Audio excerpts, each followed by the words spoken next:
hemos estado estudiando ya varias semanas el libro o la carta del apóstol Pablo a los Efesios. Y hoy vamos a continuar con el capítulo 5 de esta maravillosa carta.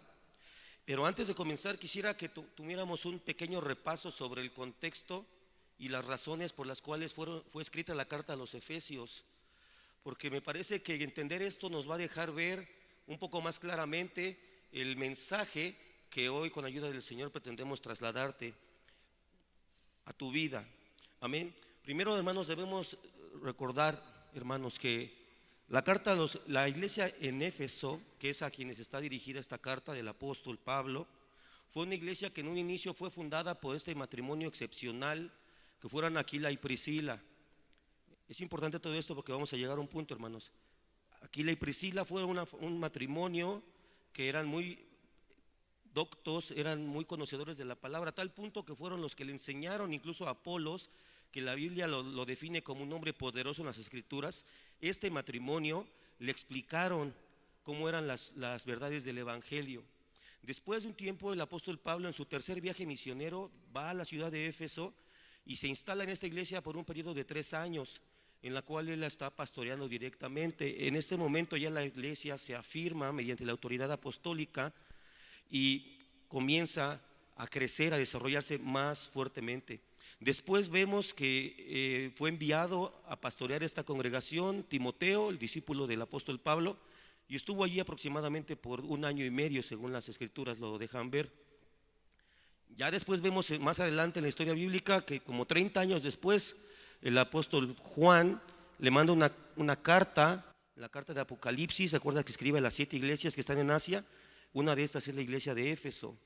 Entonces vemos que esta iglesia fue una iglesia que el Señor levantó y empezó a cuidar a lo largo del tiempo. ¿Y qué es las características que vemos de esta iglesia en la Escritura, hermanos? Debemos tener en claro que la ciudad de Éfeso, número uno, hermanos, era una ciudad, era muy cosmopolita, era de las ciudades más desarrolladas de su época, llena de comercio, llena de cultura, llena de artes, y en fin, llena de idolatría, y estaba llena de paganismo. Si tú recuerdas, en el capítulo 19 de los Hechos, es ahí donde el apóstol Pablo va y predica, y la gente se empieza a arrepentir de la idolatría que vivían, y los plateros y todos los hombres se empezaron a levantar en contra de la predicación del apóstol y gritaban: salve Diana de los Efesios, grande es Diana de los Efesios.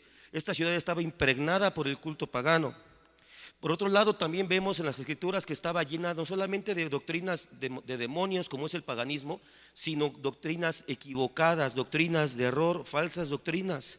Vemos en 1 Timoteo 1:3 y en el versículo 20 que el apóstol Pablo habla acerca, cuando le escribe a Timoteo, que ya estaba instalado como pastor en esa iglesia, le dice que hay mitos y genealogías interminables. La gente estaba creyendo fantasías, muy probablemente heredadas de esta influencia pagana que estaba en esa ciudad. Creían fantasías, tenían su fe puesta en realidades que no eran cristianas, o ni siquiera eran realidades, sino, como el apóstol los denomina, eran mitos. Habían 2 personajes que el apóstol denuncia, y estos eran Himeneo y Alejandro, que en su carta se refiere a ellos de una manera muy fuerte, porque dice: a los cuales he entregado a Satanás para que aprendan. Eran falsos maestros. Este es el contexto de la iglesia de Éfeso, o en Éfeso. Se habían circulado ideas ascéticas, ideas erróneas, ideas sectarias, como la prohibición del matrimonio, y les prohibían también que consumieran ciertos tipos de alimentos. Y lo que provocaron, según 1 Timoteo 1:4, fueron discusiones inútiles en vez de avanzar el plan de Dios. Por consecuencia de esto, hermanos, había un mal entendimiento y aplicación de lo que era la verdadera espiritualidad cristiana. A veces podemos llegar a tener un mal concepto de entrada de qué es la espiritualidad.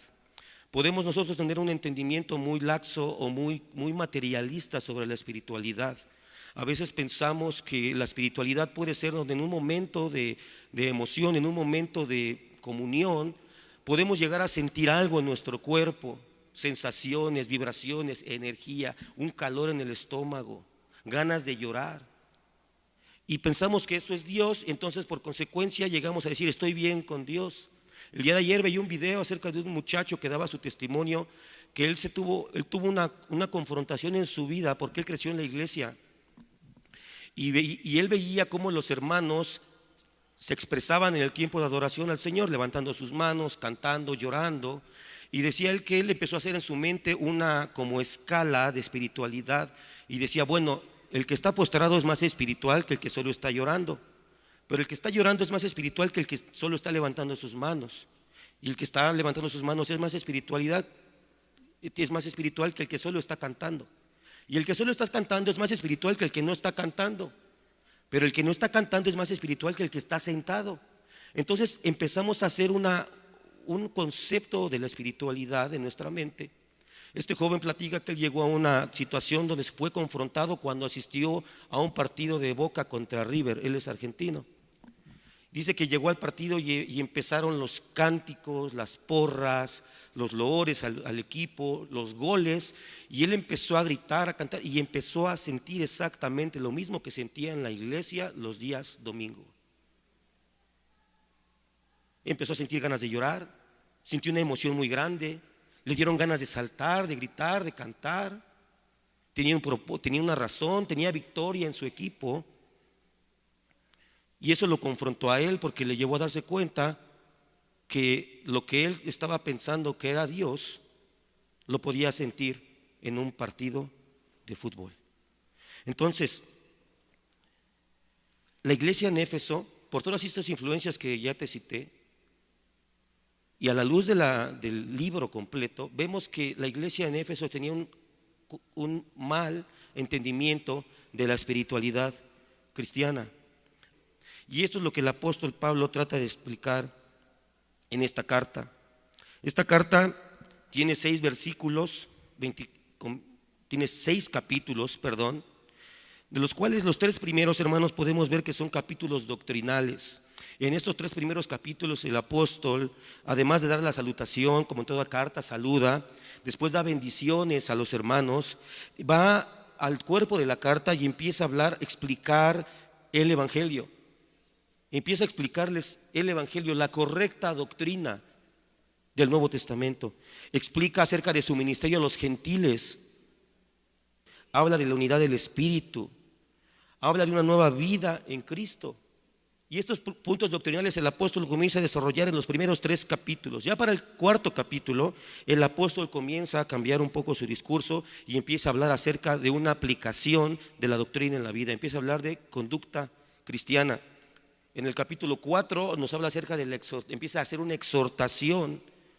Ya en el capítulo 5, que es el que estamos estudiando, versículo 17, el apóstol comienza a hablar acerca de una instrucción comunitaria. Empieza a hablar, dar instrucciones, ya después de que explicó la doctrina, dice, bueno, ahora pues, después de todo lo que les he enseñado, tienen que hacer esto. Tienen o deben tener ciertas conductas. Deben imitar ciertas conductas, debemos replicar cierta forma de ser. El apóstol en este capítulo da 2 puntos importantes sobre la verdadera espiritualidad cristiana. En el versículo 18 nos dice, sed llenos del Espíritu Santo. En el versículo 21 nos dice, someterse los unos a los otros. En este punto habla primero a los esposos, luego a los hijos, a las esposas, a los siervos y finalmente a los amos. En esta mañana vamos a hablar unos aspectos acerca de la primera instrucción o el primer punto de la espiritualidad que el apóstol aclara, que es ser llenos del Espíritu Santo en el versículo 18. Y con esta introducción quisiera que leyéramos por favor Efesios capítulo 5, versículos del 18 al 20. Dice la palabra del Señor: no os embriaguéis con vino, en lo cual hay disolución, antes bien sed llenos del Espíritu, hablando entre vosotros con salmos, con himnos y cánticos espirituales, cantando y alabando al Señor en vuestros corazones, dando siempre gracias por todo al Dios y Padre, en el nombre de nuestro Señor Jesucristo. El apóstol comienza haciendo un contraste, hermanos. Y quiero enfatizar que es un contraste, no una equivalencia, hermanos. Porque yo he escuchado a gente comparar de manera equivalente la embriaguez con la llenura del Espíritu Santo. Eso es una herejía, hermanos. Eso es un error. Porque en la embriaguez se pierde el sentido, se pierde la cordura, se rompen límites, hay desorden. Y como dice la palabra, hay disolución. Lo que está haciendo el apóstol es un contraste. Antes bien, ¿te das cuenta cómo es un opuesto? Antes bien, no hagas eso, antes bien, por el contrario, sé lleno del Espíritu Santo. Pero la pregunta que quiero plantear hoy es, ¿se referirá únicamente esto al beber vino? ¿Solamente estará hablando del embriagarse? ¿O podría ser una manera de indicar una forma de vida controlada por nuestra carne? ¿Podrá ser una forma de describir el dominio y el control de la carne sobre una persona? Porque si este versículo solamente hablara del alcohol, hermanos, muchos aquí podrían decir, bueno, este versículo no es para mí, porque yo nunca he tomado, yo nunca me he embriagado, yo no acostumbro a hacer esas cosas, el Señor ya me libró de eso. Sin embargo, la llenura del Espíritu Santo es algo que todo cristiano debemos buscar, anhelar y cuidar. Entonces yo creo que aunque tenga una aplicación directa ante el pecado de la borrachera, no creo que esté limitado a esto. Pablo da un ejemplo con esto sobre el control del pecado. Te invito a que abras tu Biblia, por favor, en Apocalipsis 17, versículo 2. Vamos a leer el versículo 2 y el versículo 6. Apocalipsis 17. Y veamos cómo el apóstol usa una vez más la figura de la embriaguez para darnos un entendimiento mayor, más amplio. Dice, hablando acerca de la gran ramera, dice, con la cual han fornicado los reyes de la tierra y los moradores de la tierra se han embriagado con el vino de su fornicación. Aquí claramente el apóstol está hablando de una forma de vida carnal, entregada al autoplacer, al buscar el placer, a este hedonismo que hoy también nos alcanza y en la cultura que hoy vivimos es muy notable. Versículo 6 dice, vi a la mujer ebria de la sangre de los santos y de la sangre de los mártires de Jesús, y cuando la vi quedé asombrado con gran asombro. Entonces este vino que el apóstol Juan está usando como figura, o lo que está viendo en visión, este símbolo nos está hablando de una conducta, de una forma de vida. Existe una necesidad, hermanos, de rechazar inmediatamente este tipo de conductas y prácticas. Efesios 5:11 dice, y no participéis en las obras infructuosas de las tinieblas, sino más bien reprendedlas. Lucas 1:15 nos dice, porque será grande delante de Dios, no beberá vino ni sidra, y será lleno del Espíritu Santo aún desde el vientre de su madre. Esta es la anticipación que se hace de Juan Bautista, que bajo el pacto del nazareato no debía tomar vino, pero te das cuenta cómo esto ya estaba presente. No beberá vino ni sidra, porque será lleno del Espíritu Santo. Entonces parece ser un contraste entre dos dominios, hermano. Parece ser un contraste entre dos influencias que controlan la vida de un individuo. El que está controlado por el vino, es decir, por las concupiscencias, por las maldades, por la carnalidad, y el que es controlado por el Espíritu Santo a través de su llenura, buscando todo lo bueno, todo lo puro, todo lo santo, todo lo justo, todo lo que es digno de ser alabado. ¿Cuál es la causa de que el Señor nos diga no nos embriaguemos? ¿Por qué? Bueno, porque la palabra dice, porque hay disolución. El Espíritu Santo, hermanos, vino a nosotros, su iglesia, y una de sus funciones fundamentales es crear y formar, edificar el cuerpo de Cristo. Y esto es a través de la comunión de los santos, hermano. Es importante estar juntos, es importante estar en comunión, porque es la obra del Espíritu Santo edificándonos en comunión. Por el contrario, la obra de Satanás es la disolución. La voluntad del diablo es destruir esto, es dividir, es separar, es fracturar. el cuerpo de Cristo. Pero vamos a ver cómo lo aprecia el apóstol Pedro. Vamos a 1 de Pedro, capítulo 4, versículos 3 y 4. Baste ya el tiempo pasado para haber hecho lo que agrada a los gentiles, andando en lascivias, concupiscencias, embriagueces, orgías, disipación y abominables idolatrías. A esto les parece cosa extraña que vosotros no corráis con ellos en el mismo desenfreno de disolución. Esto fundamenta el punto de que la disolución es una forma de vida carnal. Y eso es claro en el ejemplo del vino. Mi padre me decía que el vino saca lo peor de las mejores personas. Y eso es verdad. El alcohol nos lleva a la disolución. Y la disolución es todos los apetitos de la carne. Y déjame te digo algo, hermano, porque a veces tenemos conceptos errores incluso del pecado. ¿Sabes algo, hermano? El pecado no se pega. El pecado no se pega. No es de que es que yo andaba con un borracho y se me pegó. No es gripa. Lo que sucedió es que el ambiente en el que yo me metí, lo único que hizo fue provocar lo que ya había en mi corazón. Excitó mi pecaminosidad y el pecado que habita en mí se manifestó a través de alguna embriaguez, de hablando con lenguaje soez, de cometiendo algún pecado. El pecado lo traemos dentro de nosotros mismos, todos nosotros. De modo, hermanos, que en un lugar donde haya discordia, deshonra, disipación o destrucción, todo esto es la misma voluntad que opera en alguien borracho. Esta es la voluntad del diablo que opera en la carne. Pero el Señor nos da una alternativa. ¿Y cuál es la alternativa que el Señor nos da? Sed llenos del Espíritu. Sed llenos del Espíritu. Aquí, hermanos, la palabra que se traduce como llenos es la palabra pleroma. Pleroma. Y esto significa, esencialmente, es hacer que algo esté lleno y llenar hasta que esté completamente lleno. Esta misma palabra aparece en Juan capítulo 12 versículo 3, cuando dice que la casa donde el Señor estaba se llenó del olor del perfume. ¿Recuerdas? Cuando la mujer unge los pies del Señor, que toda la casa se llenó del aroma.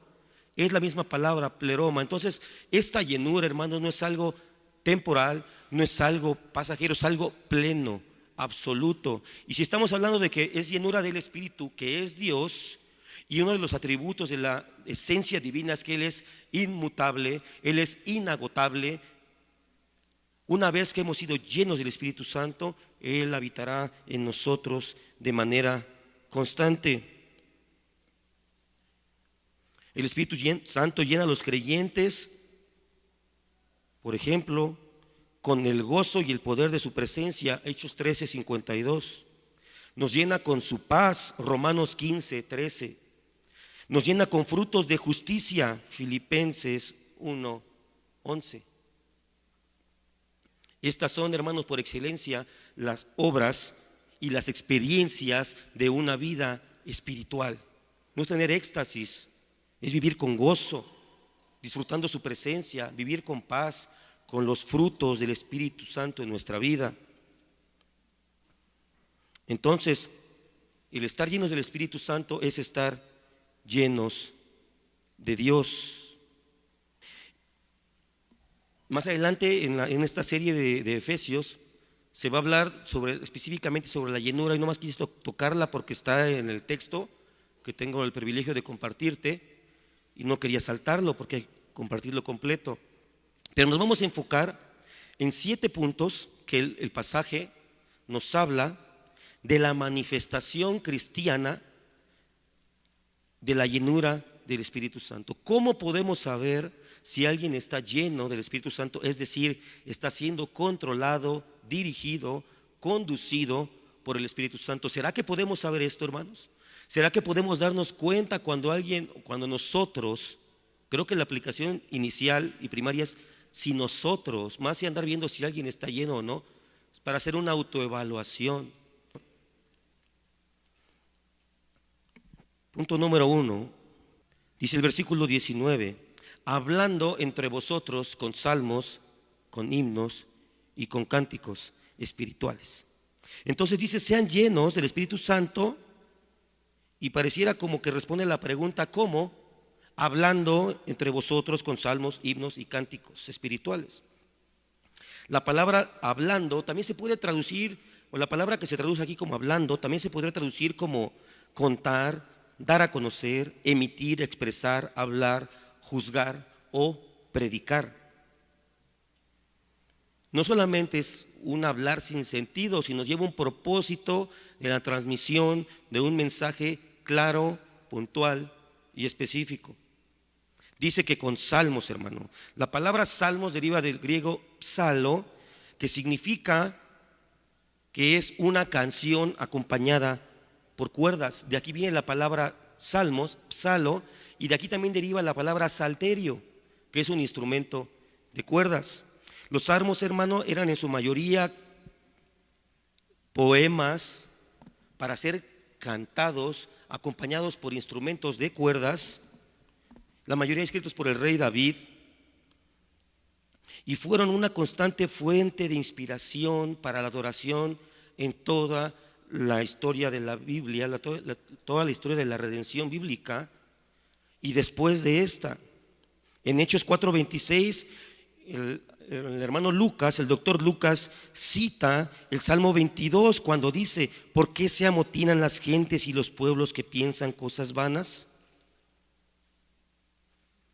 Siempre los salmos han acompañado a la iglesia en su forma de hablar, ha determinado su forma de pensar, hermano. Porque si ya establecimos que el ser llenos del Espíritu Santo, ser llenos del Espíritu, es estar llenos de Dios, y nos dice que hablemos con salmos, hermano. ¿Qué es lo que debe salir de nuestra boca?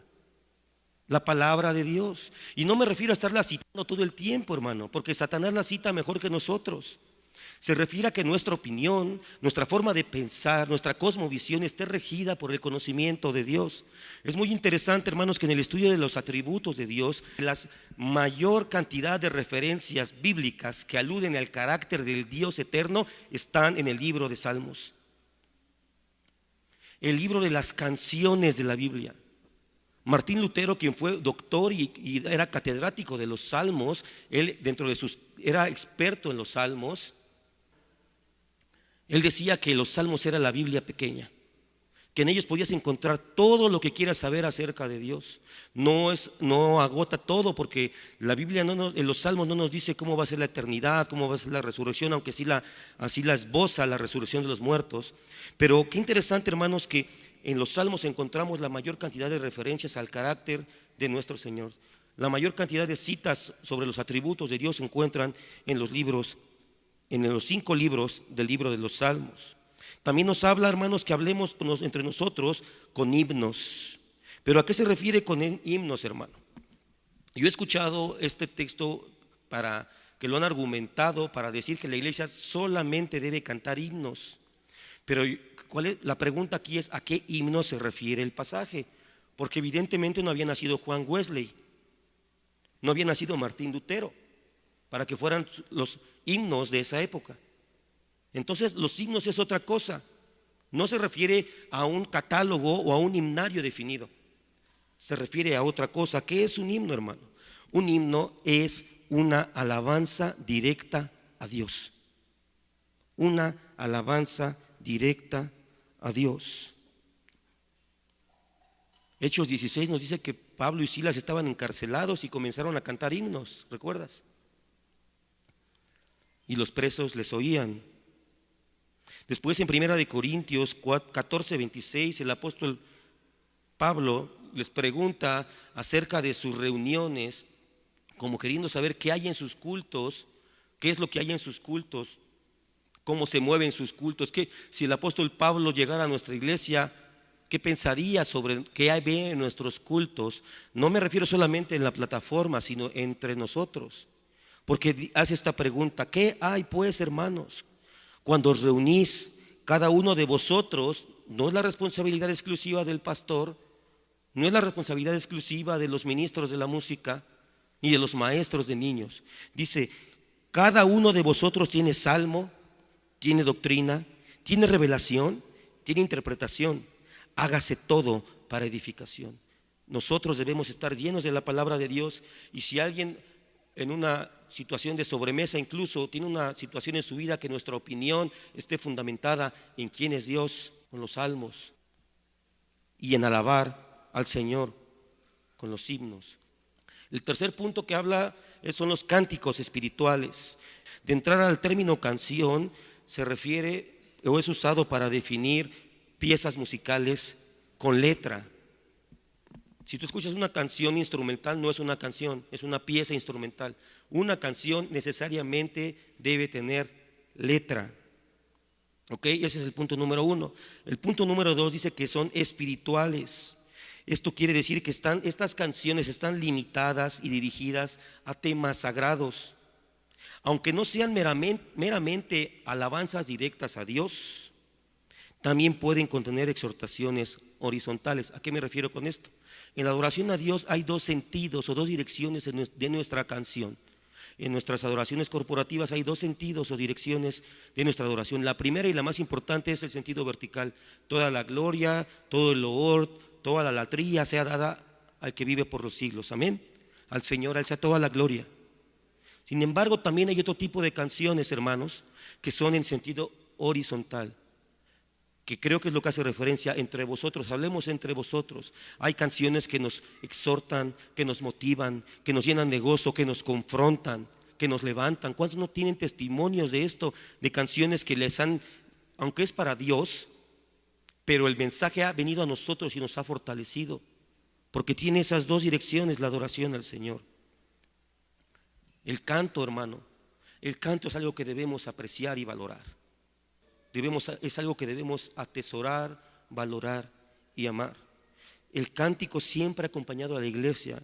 Mira lo que escribió Plinio el joven. Fue un gobernador romano de la región de Bitinia y escribe una carta al emperador Trajano. Él fue el que dirigió la tercera grande persecución de la iglesia por ahí del año 110, 112. Él persiguió a la iglesia de una manera terrible, hermano.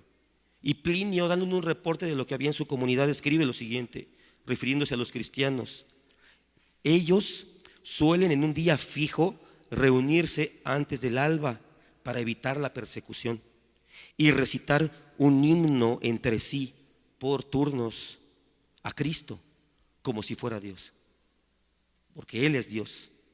Entonces, desde el primer siglo, hermanos, la iglesia, aún en tiempos de persecución, apreció tanto el canto a Dios, hermano, que no dejaban de cantar. Eso es algo notable, hermano. No importa si no tienes una voz educada o entonada, es cantar al Señor. La iglesia aprendió esto y aunque ponían en riesgo su vida, nunca dejó de cantar. Canta al Señor, canta al Señor. Aun cuando eran arrestados en el circo, cantaban. Ayer vi un testimonio de un hombre que fue de la resistencia holandesa ante la invasión de los nazis en la Segunda Guerra Mundial, y él platicaba, o la historia cuenta, que este hombre no era cristiano, pero se empezó a relacionar con un grupo de cristianos que empezaron a trabajar para salvar judíos de la persecución y arriesgaban su vida por ellos. En una ocasión les cayó un operativo y entraron los nazis y los aprendieron a todos, salvo a uno que llegó tarde a la reunión o no fue ese día. Se supo que los iban a ejecutar en la plaza del pueblo y acudieron, bueno, mucha gente acudió y él también acudió para ver a sus amigos morir. Él no era cristiano, sus amigos sí, él lo sabía, pero eran cristianos. Lo que nos unía era la causa común, el sentido común de salvar a los judíos, porque no es justo que un hombre sea perseguido por su condición racial o de fe. Eso lo piensan muchos humanistas, hermano. Pero él se sorprendió cuando vio que cuando los pusieron frente al pelotón de fusilamiento, les dijeron los alemanes: tienen algo, sus últimas palabras. ¿Cuáles son sus últimas palabras? Sus amigos se tomaron de la mano y sonriendo cantaron al unísono: castillo fuerte es nuestro Dios, refugio y buen escudo. Con su poder nos librará de este trance agudo. Qué importante esa canción, hermano. Este punto, hermanos, es uno de los puntales para poder cumplir con la instrucción del Señor de ser llenos del Espíritu Santo. Los efesios necesitaban aprender a sujetarse al dominio de Dios. Necesitaban disfrutar del gozo de la presencia del Señor. Necesitaban crecer espiritualmente para sobreponerse y atacar, no solamente resistir, sino atacar esas influencias que a la iglesia estaban afectando. El paganismo, los mitos, las falsas doctrinas, las conductas que no son bíblicas, hermano. Y el Señor les invita en un primer punto a cantar, a alabar a Dios, a hablar entre nosotros con la palabra de Dios. El versículo 19 dice: ¿cómo? Hablando entre vosotros, ok, pero ¿cómo? Cantando y alabando. Cantando y alabando. Aquí, hermanos, en el original griego lo que dice es lo siguiente, hermanos, esto es algo bien hermoso. Dice cantando y haciendo melodía en el corazón. Alabar a Dios es algo que es muy profundo, hermano. Debe ser algo muy profundo. Y no solamente un sentir así como un sentimiento indefinido, hermano. Como que yo siento algo, no sé ni qué es ni por qué lo siento, pero yo lo siento. No, dice el original, dice haciendo melodía en el corazón. Y una melodía es una sucesión de notas y sonidos que transmiten una idea musical. Es una sucesión de notas y sonidos o silencios que transmiten una idea musical. Entonces, este sentir, esta canción que debe estar en nuestro corazón debe tener una dirección, debe tener un sentido, debe tener una dirección que debe ser dada por la llenura del Espíritu Santo, como a través de estar llena nuestra boca de los salmos, de los himnos y del cántico espiritual. No es un sentimiento así que no sé qué es que no sé qué sentí. Tal vez alguien que llega por primera vez a un culto y empieza a alabar al Señor y siente algo aquí que no puede definir. Eso me parece correcto en alguien que acaba de llegar, pero alguien que tiene 20 años, hermano, y que no pueda definir qué es lo que siente, que no sepa decir por qué está agradecido, o alguien que diga ser salvo, y cuando alguien le pregunta, bueno, eres salvo, pero ¿salvo de qué? Y no sabe responder, hermano. Debemos saber responder de qué somos salvos. Gratitud, ¿por qué? Gratitud, ¿qué es lo que define mi gratitud? ¿Qué es lo que Dios hizo por nosotros? ¿Y cómo voy a saber eso? A través de la palabra del Señor. La cantar y alabar al Señor no solamente es con la lengua, sino acompañado con el sentimiento serio y profundo del corazón al canto de los labios. Tiene que estar vinculado. Primera de Corintios 14:15 dice: ¿qué pues? Oraré con el Espíritu, pero oraré también con el entendimiento. Cantaré con el Espíritu, pero cantaré también con el entendimiento. Salmos 47:7 dice: porque Dios es el Rey de toda la tierra. Y da una instrucción, un imperativo: cantad con inteligencia. Cantad con inteligencia. ¿Por qué será que el Señor pone a la par estas dos instrucciones? Primero dice que Él es el Rey de toda la tierra, y después nos dice canten con inteligencia. No es un llamado al cantar con temor de Dios. No es un llamado a entender que a quien estamos cantando, ver la supremacía de nuestro Señor, lo maravilloso de sus perfecciones, lo glorioso de su santidad, de su presencia, y después nos dice canten, pero con inteligencia. Sepan a quién están cantando, sepamos a quién estamos cantando. Por eso hay canciones, hermano, que tenemos que analizar. Y no digo que estén mal doctrinalmente o sean heréticas, pero tenemos que tener entendimiento para cantarlas. Hay canciones que parece que hablan del todo yo quiero, yo deseo, yo anhelo, yo. Híjole, o sea, no está malo anhelar de Dios, pero no somos el centro. Él es el centro de todas las cosas. Es Él, su obra, su persona, su carácter, hermano, digno de ser imitado como hijos amados. Entonces está esta dicotomía entre el intelecto y la emoción a la hora de cantar. Y si tú me preguntas qué es más importante, yo digo los dos. Están vinculados. El intelecto y la emoción. Dios creó las emociones, claro, debemos sentir al cantar a Dios, pero creo que esta emoción debe estar informada por el conocimiento de Dios. Tiene que haber un proceso intelectual, mental, de entendimiento, de razón en nuestra canción, en nuestra forma de alabar.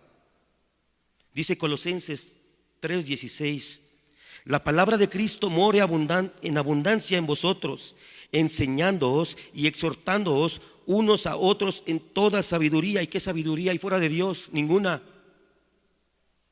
Cantando con gracia en vuestros corazones al Señor con salmos e himnos y cánticos espirituales. Tiene que haber un conocimiento previo, un conocimiento intelectual, hermano. Sí, debes conocer la palabra de Dios, debemos conocer la Biblia.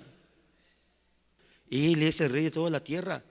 Cantad con inteligencia, iglesia. Cantemos con inteligencia.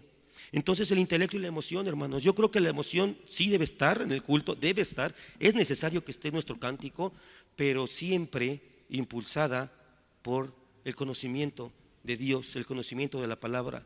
No va por delante, no es el motor la emoción. No es el motor la emoción. Nos podemos encontrar en un estadio de fútbol teniendo emoción. Tiene que ser el conocimiento de Dios. ¿Quién es Dios? ¿Qué ha hecho por nosotros? Después dice, cantando y alabando. ¿A quién? Y enfoca. No es cantar y alabar nada más, es a quién. Al Señor, al Curios. Esta palabra es muy importante, hermano. Cuando tú encuentras en tu Biblia la palabra Señor con S mayúscula, en la Biblia de las Américas aparece de plano la palabra completa Señor en letras mayúsculas. Allí aparece esta palabra en el griego que es el Kurios. Y esta palabra Kurios con K es el nivel máximo de autoridad que se le puede dar a alguien. ¿Quién es el Kurios? ¿Quién es el Señor? Porque hoy se usa la palabra Señor hasta con el de la tienda, pero no es para nada el Señor. Filipenses 2 del 9 al 11 dice: por lo cual Dios también lo exaltó hasta lo sumo y le dio un nombre que es sobre todo nombre, para que en el nombre de Jesús, ese nombre de Jesús él ya lo tenía, ok, le da un nombre nuevo. En el nombre de Jesús se doble toda rodilla de los que están en los cielos, en la tierra y debajo de la tierra, y que toda lengua confiese que Jesucristo es el Señor. Este es el nombre que le fue dado a nuestro Señor Jesucristo. Aleluya. Él es el Señor. Este es el nombre de máxima eminencia, de suprema eminencia que tiene nuestro Señor Jesucristo. Esta es la primera vía de la adoración, ya lo vimos, la vía vertical hacia Él. A Él sea la gloria.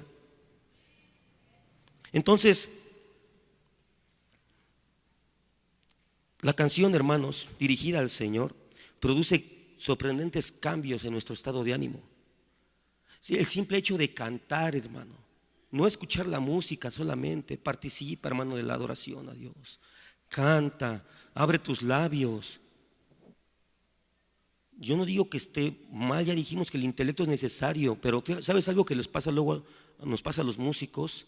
Que cuando llegamos a ir a un espectáculo musical, a algún recital, como a veces tenemos un poco de conocimiento musical, no disfrutamos el tiempo de música porque estamos analizando lo que están haciendo. Ese es un suspendido, hasta aquí, mira, allí entró Ana Cruz, allí hizo esto, allí. Y no estás disfrutando, no estás saboreando, cerrando tus ojos y dejándote emocionar por la melodía. El intelecto tiene su lugar, pero debe haber un equilibrio. Porque si vas a venir al culto y todos los cantos va a estar, ese es doctrinal, ¿qué versión estará cantando? Creo que ahí no va así, eso no está, no, hermano. El canto al Señor, hermano, quiero darte esto rápido para ver algunos de cómo influye el cantar al Señor. Número 1, el canto al Señor hace dulce el trato entre nosotros. ¿Cómo? Recrea la comunión en el Señor, primera de Pedro 2:9. Genera sujeción a Dios, Hechos 16:25. Produce gozo, Hechos 2:47. Porque limpia la mente y santifica, Filipenses 4:8. Segundo lugar, el canto al Señor está en armonía con todo el sentir, es congruente con toda la instrucción bíblica. El pueblo redimido canta, Salmo 149 del 1 al 2. La creación canta, Isaías 44:23. Los santos en el cielo cantan. Apocalipsis 15:3. Los profetas cantaron. Jeremías 20:13. Los siervos de Dios cantaron. Segunda de Crónicas 5:12-13. El Señor Jesús cantó. Mateo 26:30. ¿Quiénes somos nosotros para no cantar? Y ahora, otra pregunta retórica. ¿Quiénes somos nosotros para cantarle a Él? Gloria a Dios. Tercer punto, el canto al Señor engrandece el nombre de quien merece el honor, que es el Señor. En los momentos de celebraciones, en Segunda de Crónicas 29, 27 y 28. Después de victorias, Segunda de Crónicas 20, del 21 al 22. Cuando Dios se muestra en medio de nuestras aflicciones y pruebas. Hechos 16, 25. Cantando y alabando al Señor significa literalmente cantando y salmeando. También dice el versículo 19, ya vimos que es cantando, ¿no? Entre nosotros, hablando al Señor, alabando al Señor, pero dice cómo, en vuestros corazones. El corazón, hermano, en el pensamiento judío, cuando tú encuentras en la Biblia que dice corazón, algunos pueden decir, bueno, hermano, pero el Nuevo Testamento está escrito en griego. Sí, pero por judíos, y su mente pensaba como un hebreo. Y cuando no encuentres la palabra corazón en la Biblia, el pensamiento judío del corazón es el centro medular del ser humano. Es el centro, el núcleo del ser interior. Es el centro de control del ser humano. No se refiere al músculo que palpita y que bombea sangre, no. Se refiere al centro de las intenciones, a nuestra esencia, al centro de nuestros pensamientos, de nuestras emociones. No se limita a las emociones tampoco, aunque las incluye, porque decimos, es que tú haz lo que te diga tu corazón, dice nuestra cultura, ¿no? Que eso es un terrible consejo, hermano. Y yo de repente veo hermanos mandando memes cristianos, que es que con el corazón, no, si tu corazón te lo dicta, no lo hagas, porque seguramente te va a conducir al mal. Buscan la palabra de Dios y que el Espíritu Santo te guíe y te ponga un sentir y te dé una dirección, está bien. Lucas 6:45 dice lo siguiente: el hombre bueno del buen tesoro de su corazón saca lo bueno, el hombre malo del mal tesoro de su corazón saca lo malo, porque de la abundancia del corazón habla la boca. Mateo 7, del 21 al 23 dice, porque dentro del corazón de los hombres salen los malos pensamientos, los adulterios, las fornicaciones, los homicidios, los hurtos, las avaricias, las maldades, el engaño, la lascivia, la envidia, la maledicencia, la soberbia, la insensatez. Todas estas cosas, todas estas maldades de dentro salen y contaminan al hombre. Es decir, que del corazón sale lo que ya definimos como disolución. Esto que fractura y divide el cuerpo sale del corazón. Es por eso que el Señor nos invita a cantar y alabar desde nuestro corazón, porque es allí donde vamos a poder ser llenos y no vamos a estar en esta disolución que en los primeros versículos nos habla. Por eso es que cantando y alabando a Dios vamos a ser librados de esta disolución, de esta vida carnal. ¿Te parece mágico? ¿Te parece? No, es que no puede ser posible, hermano, créelo, lo está en la palabra. Claro, que no nada más es el simple hecho de cantar, sino ya establecimos, es un cantar con inteligencia, con conocimiento de Dios, para que tú y yo, hermanos, alcancemos este tipo de cántico, para que tú y yo podamos expresar este tipo de adoración a Dios que transforme nuestro corazón y nos libre de la disolución, hermano. Tienes que conocer quién es Dios, hermano. Tienes que estudiar tu Biblia. Tenemos que conocer la palabra de Dios, sus promesas, sus garantías, sus beneficios, sus instrucciones, sus directrices. Porque venir a cantar lo que nos proyectan en las pantallas nada más no es así de simple. Tiene que fluir de tu corazón. No vamos a alcanzar este nivel de adoración y de cántico a Dios si no conoces tu Biblia. Y si no llegas temprano a cantar con nosotros, con todos. Si no llegamos temprano para cantar en unidad. Pero bueno, nos dice a quién y desde dónde. Tal vez alguien pueda pensar, hermano, perdón, me regreso un momento. Hermano, pero no dice la palabra en Hebreos que la alabanza es fruto de labios que confiesan su nombre. ¿Por qué me dice usted que es del corazón? Porque nos ponemos teológicos, hermano. ¿no? Si bien la alabanza es el fruto de los labios, lo que provoca ese fruto son las raíces profundas en el corazón que está lleno de la palabra de Dios. Ese fruto solamente se va a producir en nuestra boca cuando las raíces de nuestra vida estén cimentadas en la palabra de Dios. Que el centro de nuestro ser, de nuestras decisiones, opiniones, pensamientos y fe esté en la palabra de Dios. Deben ser profundas raíces. Pero nos dice otra forma, otro punto aquí el apóstol, dando gracias por todo. Versículo 20. Dando gracias por todos. Aquí nos empieza a complicar más la cosa, porque dices, bueno, a mí me gusta leer la Biblia, soy cristiano, me gusta saber quién es Dios, ¿no? Yo asisto a los cursos, asisto a las predicaciones, escudriño la palabra entre semana, oro al Señor, al orar, al leer, ¿no? Bueno, pero aquí viene, nos pone dos situaciones o dos actitudes muy difíciles para la mente y el corazón del hombre. Y la primera es ser agradecidos y la segunda es por todo. Porque a veces somos agradecidos con el que nos trata bien y eso está bien. Tanto la gratitud como el contentamiento, que es lo que aparece, lo que se encuentra ahí en todo, son evidencias del gobierno del Espíritu Santo en nuestras vidas. ¿Cómo es posible que alguien pueda dar gracias por todo? ¿Que estás loco? Mi padre murió de cáncer, ¿puedo dar gracias a Dios por eso? Muchos dirán, estás loco.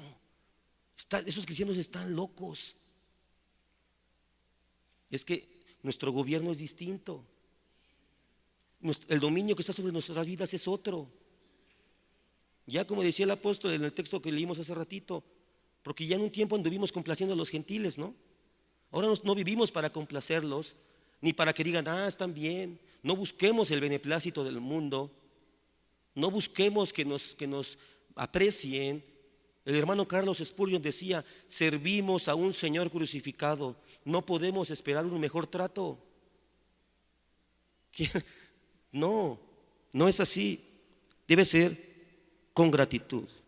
Aquí la palabra gratitud es eucaristeo y esto nos habla mayormente de cuando dos personas viven en comunión, de cuando hay una misma voluntad. Por ahí viene la palabra que usan los católicos en la Eucaristía. Es con quienes aceptan el señorío de Dios y viven sujetos a su voluntad. Y de ahí deriva la gratitud. Ahorita nosotros en mi casa tenemos a un bebé recién nacido y como tú sabes, los que ya son padres, pues no hemos dormido. Y está fuerte la cosa, hermanos, pero es una bendición. Y ayer platicaba con mi esposa, estábamos sentados y ella estaba muy desvelada y yo le decía, mira amor, si nosotros entendemos que la voluntad de Dios para nosotros ahorita es sufrir para que ellos estén bien, vamos a poder descansar. Mientras sigamos pensando que es injusto que ese chamaquito no nos deje dormir, vamos a estar en queja, ¿por qué? Y hasta teniendo coraje con él. Pues lo único que sabe es buscar a su madre. Pero cuando nosotros entendamos que ahora la voluntad de Dios ya no es vivir para mí. Cuando yo me casé sabía que ya no era nada más agradar a Dios, sino era agradar a mi esposa. Cuando tuve a mi hija, es agradar a Dios, a mi esposa y a mi hija. Ahora es agradar a Dios, a mi esposa, a mi hija y a mi hijo. Y Paulo se va quedando cada vez más allá, más lejos. Cuando aprendamos que la vida ahora, en mi caso, la voluntad de Dios es que yo sacrifique todo lo que yo considero en un tiempo de mi derecho para que ahora ellos vivan bien, en paz. Voy a vivir en gratitud. Poder agradecer por la etapa de vida que estoy viviendo. Solamente cuando conocemos la voluntad de Dios y nos adherimos a ella, nos rendimos a ella voluntariamente, podremos vivir en una constante gratitud. El hombre natural no es agradecido porque cree merecer todo. Cree que se merece todo, lo que tiene y lo que no tiene. Estamos en una generación que se está quejando como si vivieran en Afganistán, o sabemos mujeres quejándose como si vivieran en Afganistán, hermano. O en Irán, donde ahorita hay una revuelta realmente feminista, que en la cual yo estoy de acuerdo con esa, porque a una muchacha la mataron porque se puso mal la burka, su velo. Eso es opresión. Pero hay mujeres aquí en la cultura occidental con las raíces del judeocristianismo, influidos por las enseñanzas del Señor, en el cual tenemos mucha libertad, pero no es suficiente. No solamente me merezco lo que ya tengo, sino que me merezco lo que no tengo. Quiero, entonces eso está, y no solamente es en las mujeres, los hombres estamos igual. Los hombres vivimos igual. El sentir gratitud, hermano, es consecuencia de estar lleno del Espíritu en sujeción a Cristo. Segunda de Corintios 14, versículo 15 dice: porque todas estas cosas padecemos por amor a vosotros, para que abundando la gracia por medio de muchos, la acción de gracia sobreabunde para gloria de Dios. Mediante la abundancia de gracia de Dios en nosotros podremos abundar en acción de gracias, hermano. No podemos dar lo que no tenemos. Solamente cuando la gracia de Dios more abundantemente en nosotros y lo tengamos bien entendido en nuestro corazón, podemos abundar en acción de gracias y ser agradecidos por todo. Y este es el segundo punto, por todo. Esto significa por todo lo que suceda, hermano, sea bueno o sea malo. Primera Tesalonicenses 5:18 dice: dad gracias a Dios en todo, porque esta es la voluntad de Dios para con vosotros en Cristo. A veces, ¿sabes qué, hermanos? En las consejerías, estadísticamente, la pregunta que más hacen los cristianos es, o lo que más quieren saber es: ¿cuál es la voluntad de Dios para mi vida? Todo mundo pregunta eso. O nos preguntamos: ¿cuál es la voluntad de Dios para mi vida? ¿Será que quiere que me case con esta, con Juanita o con Petrita? O que me vaya a trabajar aquí o me vaya allá, o estudie ingeniería o estudie medicina. Y todos en todas las etapas tenemos esa en la cabeza constante: ¿cuál es la voluntad de Dios para nuestra vida? Pero a veces nos referimos con esa pregunta a algo que solamente Dios sabe, a los temas particulares, específicos, los detalles que solamente Dios conoce, y no nos debemos angustiar por eso. Pero hay cosas que la Biblia sí nos dice. Por ejemplo, que la voluntad de Dios, ¿cuál es? Que seamos agradecidos por todo. Pero esa no, es que esa no, yo quiero el melate específico. No, la voluntad de Dios, ¿sabes cuál es la voluntad de Dios para tu vida? Hoy te develo el misterio, te revelo el misterio. La palabra de Dios dice, ahorita se me viene a la mente solamente otro texto, dice: porque esta es la voluntad de Dios para con vosotros, vuestra santificación. Y el segundo que recuerdo es que seamos agradecidos en todo. ¿Quieres cumplir la voluntad de Dios? No te preguntes, tienes que irte predicador o irte al África. No, sea agradecido y santifícate para el Señor. Aquí quiero leer una cita de un ministro puritano, Matthew Henry, que decía lo siguiente: todo el pueblo de Dios tiene razón para cantar de júbilo. Aunque no siempre estemos cantando, debemos estar siempre dando gracias. Nunca nos debe faltar la disposición para este deber. Es un deber, hermano. Porque nunca nos faltará tema a través de todo el decurso de nuestras vidas. Nunca nos va a faltar algo para que dar gracias. Por lo cual dar gracias. Siempre, aún en las pruebas y las aflicciones, y por todas las cosas, satisfechos con el amoroso propósito y la tendencia al bien.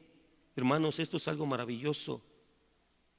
Debemos estar agradecidos que hoy, al menos quiero pensar que todos estamos en esta misma línea, que hoy ya no quiero pecar, que hoy quiero ser santo, hermanos.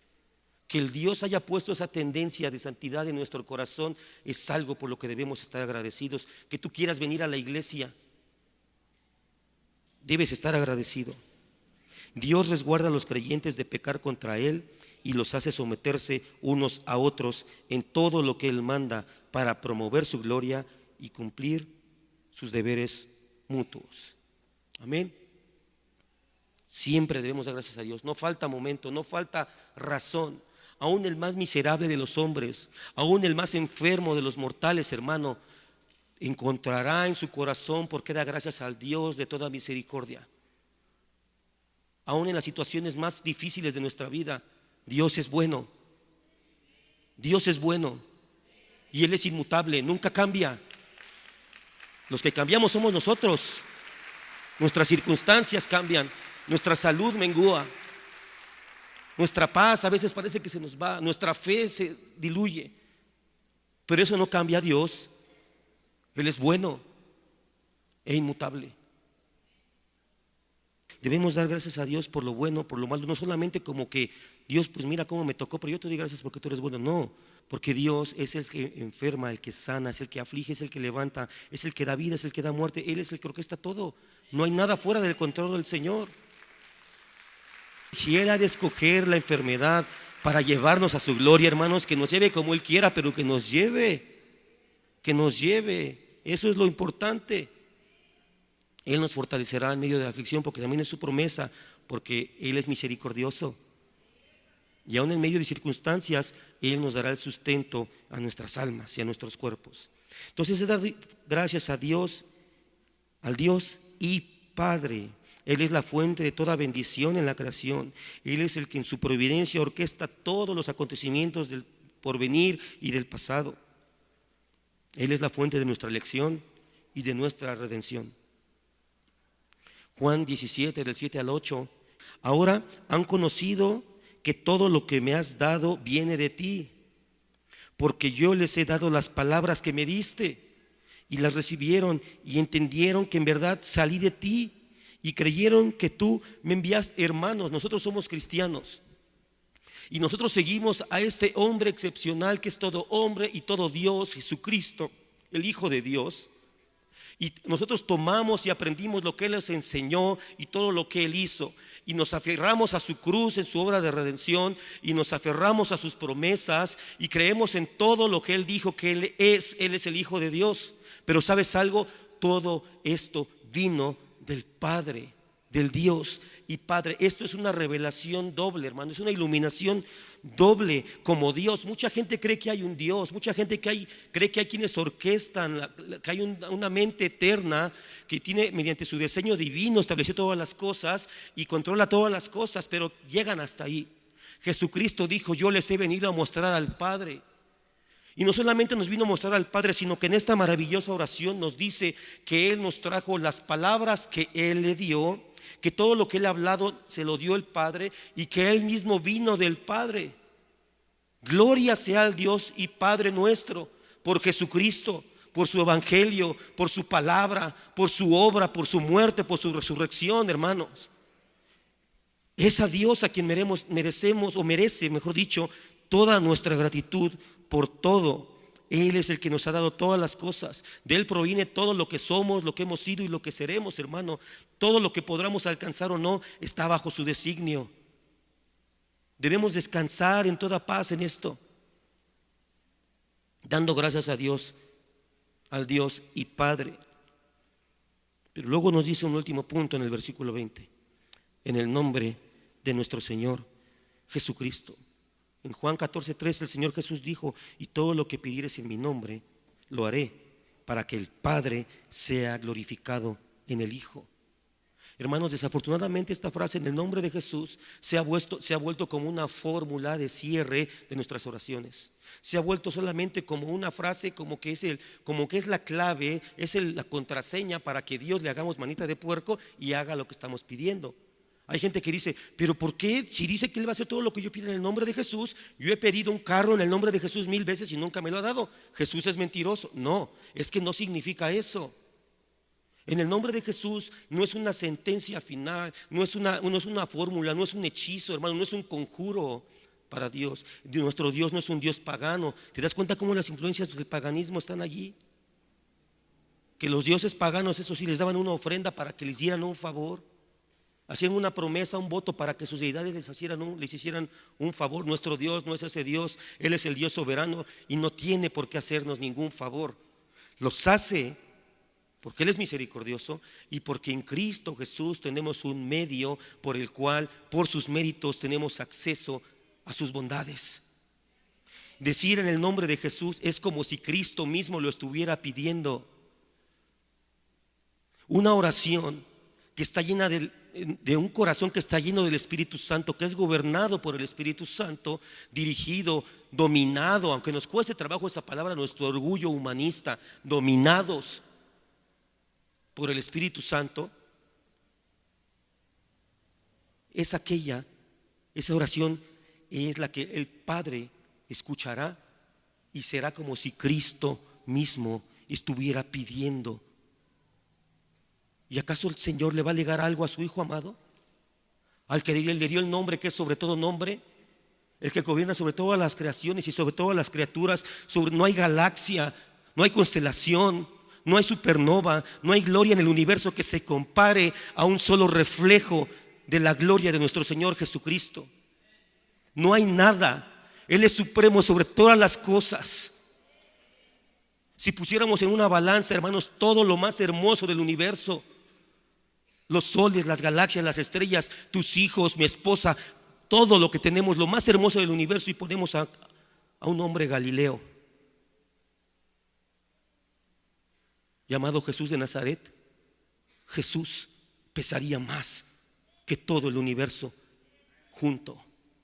Él es glorioso. Orar en el nombre de Jesús es vivir sujetos a Él. No se refiere a una fórmula, sino al espíritu de sujeción, de conformidad a su palabra. Porque el Señor mismo dijo: si alguno dice que me ama y no guarda mis mandamientos, es un mentiroso. ¿Cómo vamos a pedir algo en el nombre de Jesús si no lo amamos? ¿Con qué cara? Ni humanamente eso es correcto, mucho menos con el Señor de toda gloria. Debemos luchar, hermanos. No hemos amado al Señor Jesús como Él merece. Por eso en el nombre de Jesús, al final de nuestras oraciones, no tiene tanto eco. Él lo atiende porque el Señor mismo la palabra misma lo dice, que Él, antes de que pidamos, ya conoce nuestra necesidad. Y si nosotros, que somos malos, sabemos dar buenas dádivas a nuestros hijos, cuánto más nuestro Padre.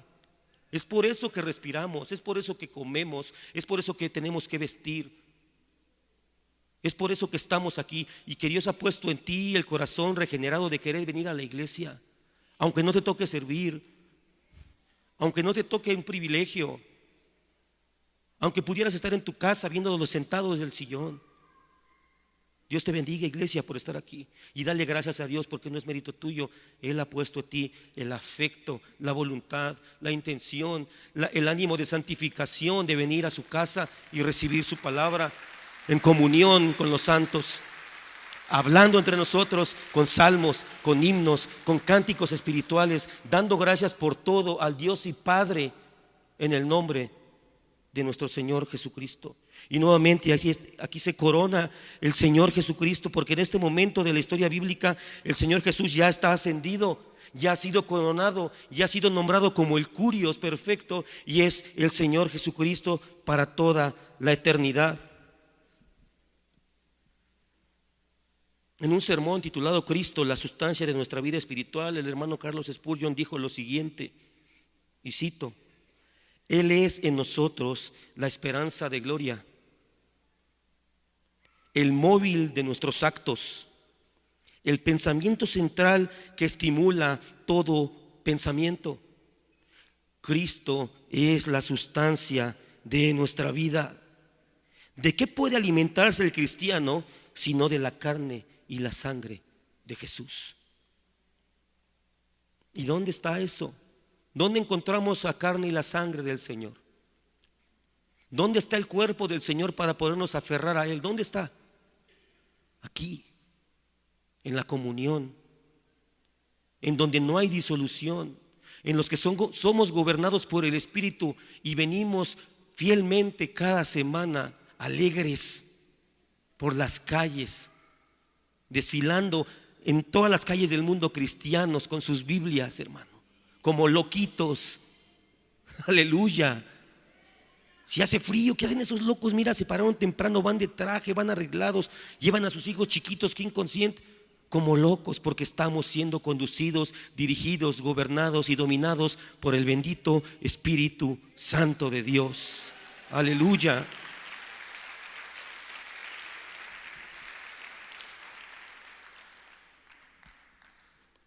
Por la mediación del Señor Jesús es que podemos orar, es que podemos adorar, es que podemos congregarnos, es que podemos expresarnos a Dios solo por Él, solo por el medio de Él. Porque el camino al Padre es Cristo. ¿Y cómo vamos a ser llenos del Espíritu Santo si no caminamos el camino? Es Cristo nuestro todo, hermanos. Hebreos 13:15 dice: así que ofrezcamos siempre a Dios, por medio de Él, hablando de Jesucristo, sacrificio de alabanza, es decir, frutos de labios que confiesan su nombre. Para que se dé este fruto de labios es a través de Jesucristo, hermano. No vas a poder cantar, no vamos a poder cantar y dar fruto de alabanza si no es por la obra de Cristo Jesús. Él es el Señor de nuestro nuevo pacto. Él es el que vino del cielo y estableció un pacto nuevo y vivo, mediante del cual tenemos acceso al Padre. Él es el Señor de nuestro pacto. Y es el Señor de nuestro pacto, y Él es el sello de nuestro pacto, porque con su resurrección Él selló y garantizó nuestro acceso al Padre. Pero no solamente es el Señor del pacto, no solamente es el Señor, es el sello del pacto, sino que también Él es el medio del pacto. Solamente a través de Él podemos tener el acceso al Padre. Él es aquella escalera de Jacob que vio Jacob en aquella visión en el desierto, que veía y que subían ángeles y bajaban ángeles, y al Padre lo veía sentado en su trono. Después el Señor Jesús explica en los evangelios y dice: de ahora en adelante verás al Hijo del Hombre cómo suben y bajan ángeles. Él es la escalera de Jacob. Él es el medio por el cual tenemos acceso al Padre. Él es el medio por el cual seremos llenos del Espíritu Santo, de su palabra, de su gloria, de su regeneración. Aleluya, demos un aplauso al Señor. Es Cristo, solo a Cristo Él se ha glorificado hoy y para siempre. Triste que esta frase en el nombre de Jesús se volvió algo tan barato. Solamente como la postdata final de nuestra oración. Por cierto, en el nombre de Jesús, amén. Colosenses 3:4 dice: Cristo, nuestra vida. Cristo, vuestra vida. Jesús es el Señor del pacto, es el sello del pacto, es el medio del pacto. Pero no solamente, hermanos, se le canta a Él. Yo te voy a decir esto por qué. ¿A qué me refiero con esto? La canción cristiana, hermanos, iglesia, pon atención, porque debes cuidar y celar la canción bíblica. La canción cristiana debe, número uno, estar centrada en el Señor Jesucristo, en su persona y en su obra, en quién es Él y lo que ha hecho por nosotros. Número dos, debe ser clara y precisa, no ambigua. ¿A qué me refiero esto? Hay canciones cristianas que nunca dicen a quién se le canta. Tú se las podrías cantar a tu esposa, se las podrías cantar a Acapulco, ¿no? No, una canción cristiana debe ser clara, que quede claro a quién le estamos cantando: al Señor Jesucristo, a Él. Una canción cristiana debe ser bíblica, debe estar de conformidad a las Escrituras, hermano. Pero no solamente bíblica, porque hay canciones bíblicas que están chuecas. Debe ser doctrinalmente correcta. Debe ser doctrinalmente correcta. Mira, hay una canción de este hermano, yo no lo juzgo a él en su vida, pero su canción sí la puedo juzgar, de Montaner, Ricardo Montaner. Está bonita la canción de la gloria de Dios, pero dice cosas así. Dice que la gloria de Dios sale a jugar y me deja ganar. Yo creo que no tiene muy bien qué es la gloria de Dios. La gloria de Dios consumió a 2 príncipes de Israel en el holocausto. Fíjate que no los mató en una cantina, hermanos. No los mató en un burdel. Los mató oficiando un culto a Dios. La gloria de Dios no nos va a dejar ganar. Entonces no es un juego la gloria de Dios. No es un juego la gloria de Dios.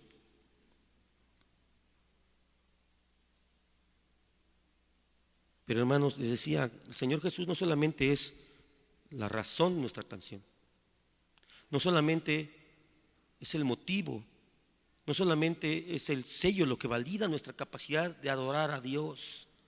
Hermanos, sin Cristo tú y yo no podríamos cantarle a Cristo, al Señor. Bendito sea el Señor. Tú y yo no podríamos abrir nuestra boca para pronunciar su santísimo nombre como los judíos que usan Hashem en lugar del nombre del Señor, porque ellos no tienen a Cristo. Ellos no tienen el medio que nosotros tenemos para podernos dirigir a Él en una audiencia personal, en comunión, en comunidad, porque recuerda que en la adoración no es Dios y yo, es Dios y nosotros, su iglesia. Pero Él escucha tu corazón particular dentro de la colectividad. Sin Cristo no podríamos hacer esto, no podríamos decir el nombre del Señor, no podríamos cantar sus bondades, ni sus maravillas, ni sus loores. Pero no solamente es el medio, sino que Él es en quien y con quien alabamos. ¿Cuál es mi base para decir esto? Hebreos 2:12.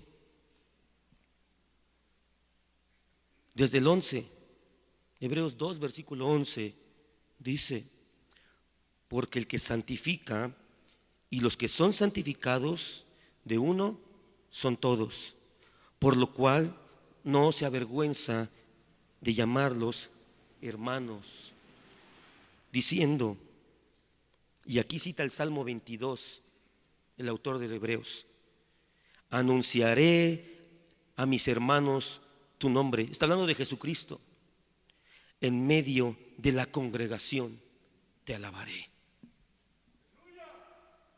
Cantar, alabar a Dios mediante la llenura del Espíritu Santo nos va a llevar a una comunión con Cristo, hermanos, sin igual. Esta es la unión con Cristo. La unión con Cristo, hermanos, que el que santifica y los que son santificados de uno son todos. ¿Quién es el que santifica? El Espíritu Santo, a través de la obra de Jesucristo, los dos paracletos, los que trabajan junto con nosotros, Cristo el medio y el Espíritu Santo santificándonos. Bueno, Él y nosotros somos uno, por lo cual no se avergüenza de llamarnos hermanos. Y dice que en medio de nuestros hermanos anunciaré a mis hermanos, es decir, a nosotros tu nombre, en medio de la congregación te alabaré. Cristo está presente, el ánimo del Señor, su presencia, por supuesto, Él está en los cielos, pero su atención, su presencia, su compañía está con nosotros mientras alabamos por Él, por causa de Él, por medio de Él. Él es el todo de nuestra adoración, hermano. Él es el todo. Pero esto comienza con estar llenos de la palabra. El estar sometidos al dominio del Espíritu, ya no más de la disolución, siendo conducidos a venir a la congregación de los santos para estar juntos y cantar a Dios y ser nutridos en su alabanza y en su adoración a través de Cristo. Y entonces, hermano, alcanzaremos una comunión tan grande con nuestro Dios. Y digo alcanzaremos porque, no, hermano, ya la tenemos, sí, la tenemos decretada por el Señor, pero no hemos cumplido muchos de nosotros los primeros pasos. No lo hemos cumplido. Hay que ser honestos, hermano. No todos cantamos con inteligencia. No con eso estoy diciendo detente de cantar, no. Porque la palabra también dice: abre tu boca que yo la llenaré. Ven, canta. La responsabilidad de los directores y de los que estamos acá es que tú seas lleno de la palabra de Dios con lo que se canta. Es que tú sepas quién es Dios. Oye, desafortunadamente en la iglesia hay mucha gente que sale de los cultos diciendo: estuvo bien bonito el culto porque me emocionaron, porque me sentí bien, porque me animaron, aunque no hayan aprendido a través de la palabra nada de quién es Dios para temerle, ni de su carácter para imitarlo. De los que predicamos, de los que cantamos, es nuestra responsabilidad, hermanos, que el Señor sea glorificado y sea transmitido tal cual es. Comencé diciendo que la iglesia de Éfeso tuvo un cuidado, fundada por Aquila y Priscila, asentada por el apóstol Pedro en 3 años, pastoreada por un tiempo por el hermano Timoteo. Y después, cerca de 30 años después de eso, el apóstol Juan estuvo en cercanía con esta iglesia y le escribe lo siguiente: a esta iglesia que el apóstol le escribió: sé lleno del Espíritu, no seas necio. En pasajes de versículos anteriores dice: no seamos necios ¿Es posible ser necio siendo cristiano? Sí. Y les da esta instrucción: sean llenos, no anden en disolución, sean llenos, júntense, canten, conozcan la palabra, adoren al Señor, entiendan quién es Él. 30 años después el apóstol Juan vuelve a escribir a esta iglesia y les dice lo siguiente en Apocalipsis 2, versículos del 1 al 7. Yo conozco tus obras, tu fatiga y tu perseverancia, y que no puedes soportar a los malos, y has sometido a prueba a los que se dicen ser apóstoles y no lo son, y los has hallado mentirosos. Versículo 3: tienes perseverancia y has sufrido por mi nombre y no has desmayado, pero tengo esto contra ti, que has dejado tu primer amor. Recuerda, por tanto, de dónde has caído y arrepiéntete y haz las obras que hiciste al principio. Si no, vendré a ti y quitaré tu candelero de su lugar si no te arrepientes. No hay iglesia perfecta, pero a pesar del cuidado que esta iglesia tuvo desde el principio, con un matrimonio ejemplar como Aquila y Priscila, con el mismo apóstol Pablo, Timoteo, un gran hombre, un hijo en la fe del apóstol, un gran discípulo, y después el apóstol Juan también instruyéndoles, pareciera como que tal vez no se atendió totalmente el llamado a ser llenos del Espíritu Santo. Andar en el Espíritu, hermanos, es vivir bajo el control y total dominio del Espíritu Santo. Así como la vida dominada por el mundo tiene evidencias visibles, del mismo modo una vida dominada por el Espíritu Santo debe tener evidencias. Yo veo muchas aquí, gracias a Dios. La verdadera espiritualidad cristiana, hermanos, tiene que ver con cómo nos relacionamos con Dios y con nuestros hermanos. Esa es la espiritualidad cristiana. Fíjate que ni siquiera es estar orando 24 horas. Es una práctica. Te mencionaba el caso de este hombre en Holanda que a sus amigos los ejecutaron y cantaron al final Castillo Fuerte. Él platicaba o cuenta la historia que él se convirtió en ese momento al ver a sus amigos ser fusilados, porque él se dio cuenta de que el cristianismo era más que solamente una confesión de fe. Fíjate que ellos no fueron asesinados por estar predicando directamente a Cristo, no fueron asesinados por ser pastores o por ser predicadores o por ser ministros de música, no. Fueron asesinados por ejercer el cristianismo. ¿Y cómo lo ejercieron? Teniendo misericordia con su prójimo. Esa es una vida espiritual. No es el que llega aquí y llora necesariamente. No es el que llega y llora, tiembla, brinca, salta, se postra. El que todo el tiempo está dando bibliazos a los hermanos, pero no trata con misericordia. Al que dice está lleno de la palabra de Dios, pero no tiene paciencia. A la más mínima provocación explota.